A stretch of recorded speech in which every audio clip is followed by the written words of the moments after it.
va hosil sifatlarini mana qisqacha ko'rib o'tamiz. Mana hosil sifatlari.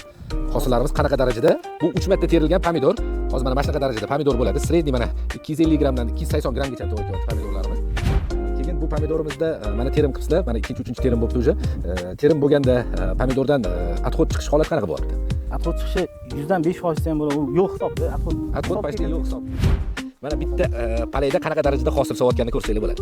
Palay yarmida bu. Palay yarmini o'zini sanaganimizda hozir 50 tadan oshiq 60 taga yaqin hosil sanadik. Bu mana pomidorimiz.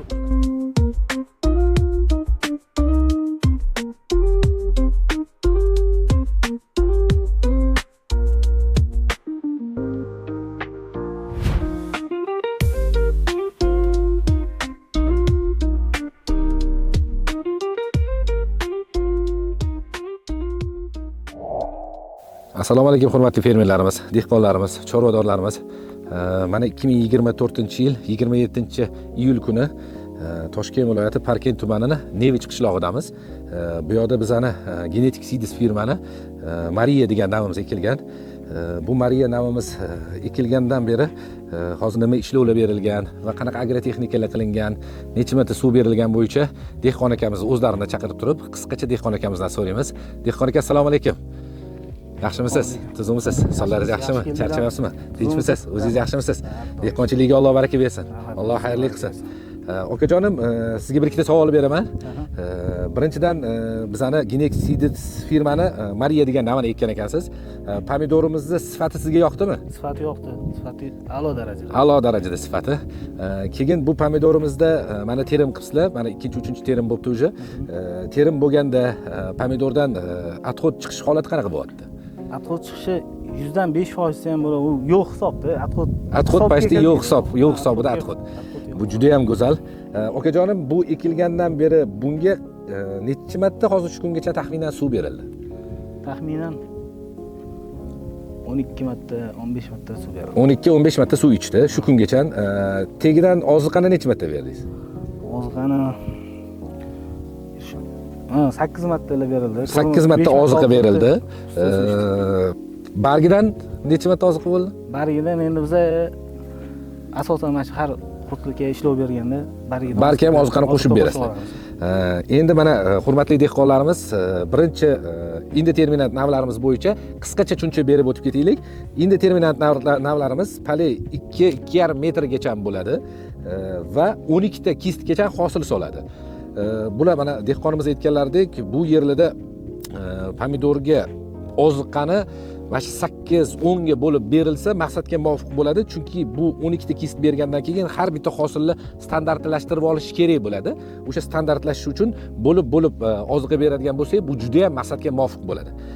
Keyin okajonim, hozir mana shu kungacha 3 ta terim bo'ldi deyapsiz, 3 ta terim bo'ldi deyapsiz. Bu yerda hozir pol 180 ga ekilgan ekan. Polni sal kichkinaroq qilib qo'yibsizlar. Shuning uchun bu yoqdan mana ozgina kesib ham chiqishgan. Shunchalik darajada 2,5 metr bo'lgani uchun bu cho'zilib ketadi deb pomidorni ozgina anaqa palagidan ham kesishibdi. Endi aytib o'tganimizdek, bu pomidor mana ekilgandan beri mana 8 marta oziqa yegan bo'lsa, 12 marta suv ichibdi va hosil sifatlarini mana qisqacha ko'rib o'tamiz. Mana hosil sifatlari. Hosillarimiz qanaqa darajada? Bu 3 marta terilgan pomidor. Hozir mana shunaqa darajada pomidor bo'ladi. Sredniy mana 250 grammdan 280 grammgacha to'g'ri kelyapti pomidorlarimiz. Endi mana palayni o'zidan bitta ko'rsatsak, dehqon aka, sizning ruxsatingiz bilan bu palayga tegishga o'zim ham qo'rqaman. Mana bitta palayda qanaqa darajada hosil solayotganini ko'rsanglar bo'ladi.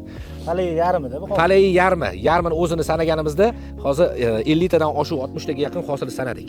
Bu mana pomidorimizning o'zini holati. Qanaqa holatda hosil solishi. Bunga o'zingizlar ochiq baho bersanglar bo'ladi. Mana yarim palayni ochib turibmiz. Qolganini ko'tarishga ko'ngil bo'lmayapti, chunki palay juda ham darajada qattiq yotib ketibdi. Boshida endi kelganimizda o'zim cho'chidim. Palayni hozir ko'taramiz deganda hosil dehqonlarimiz shuncha ovorgarchilik qilib bu palaylarni yetishtirishgan, hosilni uvol qilib qo'ymaylik degan maqsadda unaqa darajada teya olmayapmiz. To'g'ri tushunasizlar dehqonlar.